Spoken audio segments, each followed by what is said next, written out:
வயதில் இறைவனின் தூதர் நபி என்று பிரகடனப்படுத்தினார். அதற்கு முன்பும் அதற்கு பிறகும் மக்கள் மத்தியில் உண்மையுடனும் ஒழுக்கத்துடனும் உயர் பண்புகளை கொண்டு ஒரு உன்னதமான வாழ்க்கையை வாழ்ந்து காட்டினார்கள். இனிய குணமுடைய நபிகளாரின் சொல்லாற்றல் தெள்ள தெளிவாக இலக்கிய நயத்துடன் இருக்கும். தம் வாழ்நாளில் ஒருபோதும் அவர்கள் இறைவனுக்கு இணை வைத்ததில்லை. அருவருப்பான சொல்லோ செயலோ எதுவும் அவர்களிடம் இருந்ததில்லை.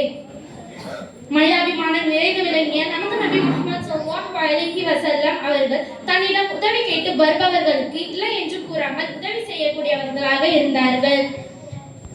தன்னிடம்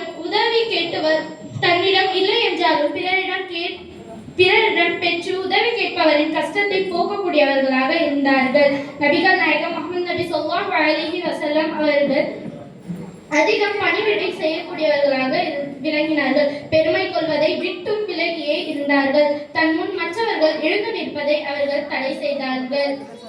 அடிமைகள் விருந்துக்கு அழைத்தாலும் இன்முகத்துடன் ஏற்றுக்கொள்வார்கள். தம் தோழர்களோடு சரிநிகர் சமமாக அமர்ந்திருப்பார்கள்.